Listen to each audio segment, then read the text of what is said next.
Alors, si vous voulez m'écrire, vous pouvez le faire. On va vous mettre l'adresse en dessous. Là. Je vous rappelle qu'il y a 93% des gens à notre question canoë qui disent qu'il faut déporter effectivement l'imam Jaziri.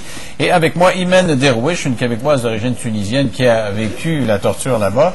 Et vous êtes persuadé que l'imam Jaziri sera torturé. Pourquoi il serait torturé? Il y a des gens qui m'écrivent et qui disent « Ouais, mais pourquoi on le torturerait si il n'a rien à se reprocher? » Ok, c'est une bonne question. Monsieur Jaziri, moi j'aime repréciser que je partage rien avec ce monsieur. Hein. Sauf que ce qu'il a fait, ça a l'air dans ses discours, il y a parmi ses discours une critique de la Tunisie, du régime tunisien qui n'est pas assez islamiste. Et ça, c'est intolérable pour le régime tunisien, se faire critiquer. Il faut toujours dire que tout va bien. Si tu critiques, tu es de la gauche ou de la droite, islamiste ou communiste ou marxiste ou juste démocrate, ça c'est une atteinte à l'État et donc c'est toujours ce qui suit, c'est la punition, donc c'est la torture et la prison. Et le cas de Jaziri, c'est pas le premier cas. Il y a eu un cas avant au Canada et plein de cas dans Amnesty International. On a parlé, ils ont alerté avant la déportation de la personne qu'il va peut-être se faire torturer et emprisonner. Il y a le risque qu'ils vont se faire torturer. Le Canada, pareil, ils ont déporté ces gens-là et effectivement, ils étaient torturés et effectivement, ils étaient emprisonnés. Et la réaction des gens, c'était la même chose. Pourquoi? C'est pas sûr, mais la Tunisie, ça va bien. Après tout, c'est un pays démocratique. Mais pourquoi ils torturent? Si, normalement, tu tortures pour avoir des aveux. Habituellement, c'est ce qu'on entend. OK, tu vas admettre ton crime. On te fait toutes sortes de sévices. Mais bon, dans votre cas, vous n'avez rien à admettre. Puis il y a plein de gens, d'après ce que vous me dites, qui n'avaient rien à admettre. Alors, qu'est-ce que ça donne, les tortures? C'est une erreur de penser toujours que la torture est faite pour faire avouer et faire parler. La torture est faite aussi pour faire taire. Donc nous, au moment de la torture, le but c'est de nous faire taire. Et d'ailleurs, ils nous disent, c'est-tu assez là, tu comprends qu'on critique jamais le président ici? Est-ce que tu as compris de fermer ta bouche et de plus critiquer? Donc, le but de la torture, c'est pas toujours faire avouer le monde. C'est pas vrai, ça, c'est des fausses... Alors, quand décide-t-il d'arrêter? Vous l'avez dit une semaine et demie, vous, dans votre cas. Non, moi, dans mon cas, c'est 5 jours. Dans le cas de mes camarades, 12 jours. Donc, ça dépend de... Quand est-ce qu'ils décident d'arrêter? D'arrêter, c'est lorsque les associations des droits de l'homme font beaucoup d'actions urgentes qui prouvent que la personne n'est pas en prison. Si tu n'es pas en prison, tu n'es pas chez toi. Donc, là, on pointe, il est au bâtiment de torture. Là, ils font vite pour que le problème s'estompe. Il y a des gens qui écrivent. Alors, je vais faire quelques courriels comme ça. Madame Fleury qui dit « C'est facile de penser comme lui. Dans ce cas, je vais y aller au Canada. Je vais faire et dire n'importe quoi, mensonge à mon arrivée et autres. Ils ne pourront pas me retourner en Tunisie à cause de la torture. Alors, ils devront me garder au Canada et je pourrai continuer de les écœurer. » Alors, ce qu'elle dit, c'est l'exemple que ça va donner à d'autres personnes qui éventuellement pourront mentir pour avoir accès au Canada. Puis après ça, on ne peut pas les renvoyer si on ne les renvoie pas. Là. Oui, mais c'est pas si facile avec la citoyenneté Canada non plus de dire oui, je suis opposant, il faut montrer des preuves. Et les preuves que M. Jaziri, oui, moi je suis sûre, s'il soit déporté, il va être torturé parce qu'il a critiqué le gouvernement tunisien ici. Et on sait tous qu'il y a les sbires du gouvernement. C'est la police envoyée par le gouvernement qui vivent au Canada et qui nous suit, qui prennent tout le temps note, dont les conférences sont là avec leur enregistreur. Ici au Québec? Oui. Vous avez des conférences, puis des représentants du gouvernement absolument. tunisien. Les Canadiens, et beaucoup de Canadiens, ils l'ont assisté, ils ont vu comment on se fait menacer publiquement. Même devant des Canadiens que hey, essaye de rentrer là après ce que tu as dit sur le président, tu sais qu'est-ce qui t'attend, hein? Et c'est pas nouveau ça. Alors il y a quelqu'un, Francis Robert, qui dit s'il connaissait les risques d'être retourné dans le pays de sa naissance, donc il connaît ça lui, la Tunisie, il vient de là, il aurait dû se comporter tant en France qu'au Canada de façon prudente, comme 98% de la population. S'il savait qu'il risquait la torture en Tunisie, tu tiens peinard en France, tu tiens peinard au Canada, non? Moi aussi, je risque la torture encore. Et en venant dans un pays comme le Canada ou en France, je suis venue dire, bon, enfin, je vais respirer la liberté et je vais dire ce que je pense sans que j'aille la menace de se faire torturer ou se faire arrêter.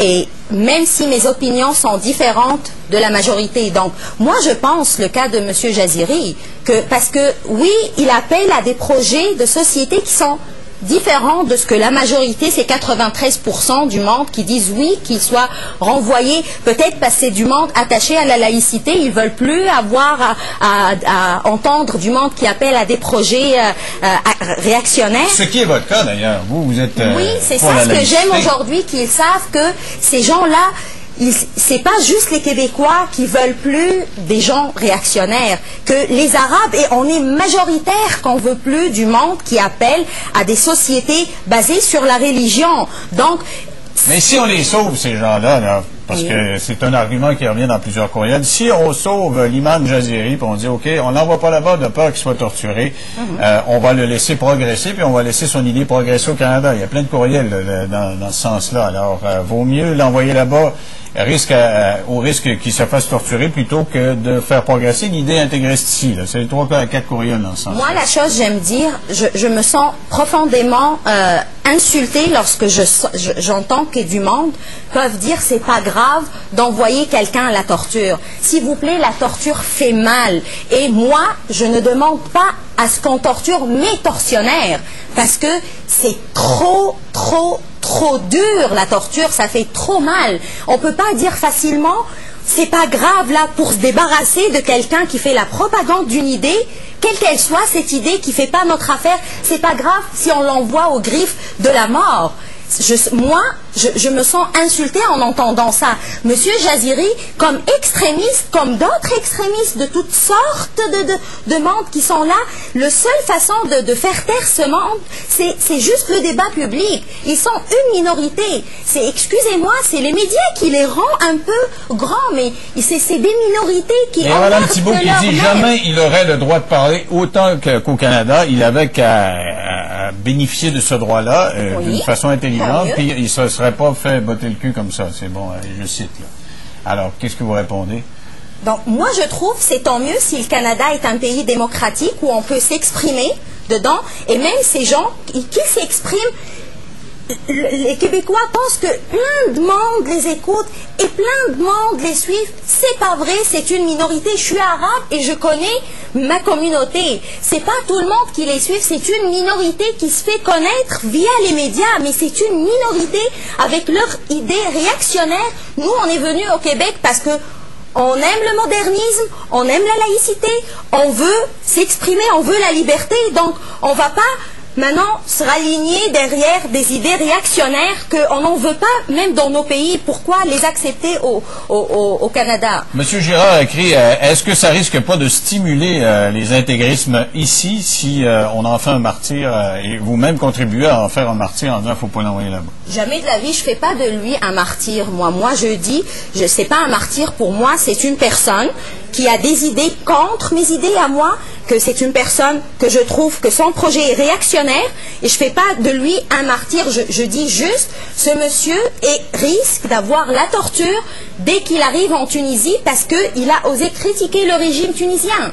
C'est tout, mais c'est pas un martyr pour moi. Et donc, après sa libération, dont j'espère que le Canada décide de ne pas le déporter et devenir complice de la torture, d'ailleurs, et parce que c'est tout un phénomène, excusez-moi maintenant, la sous-traitance de la torture dont Amnesty International parle.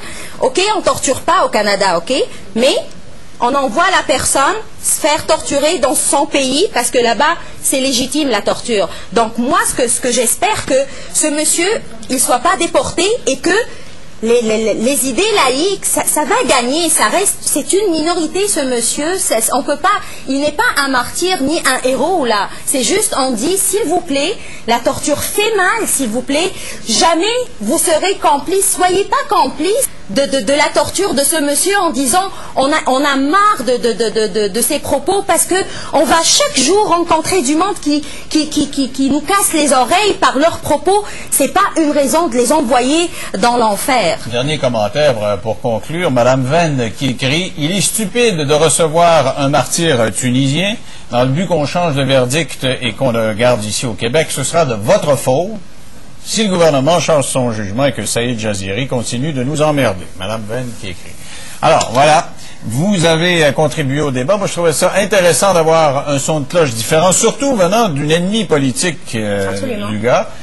Parce que moi aussi, quand je suis levé hier, je me suis dit, coudonc, 80, s'il se retourne là-bas, ben, et il bluffe. J'avais l'impression qu'il bluffait pour ce qui est de la torture. En tout cas, sachez, si vous faites une opinion, que pour ce qui est de la torture, ce ne serait pas du bluff. Hein? Non. OK, merci beaucoup. Je vous en prie. Restez là au retour. Dan Migras nous parle du show de refuge. S'implique-t-il autant dans la cause des jeunes de la rue parce qu'il a eu lui-même une enfance?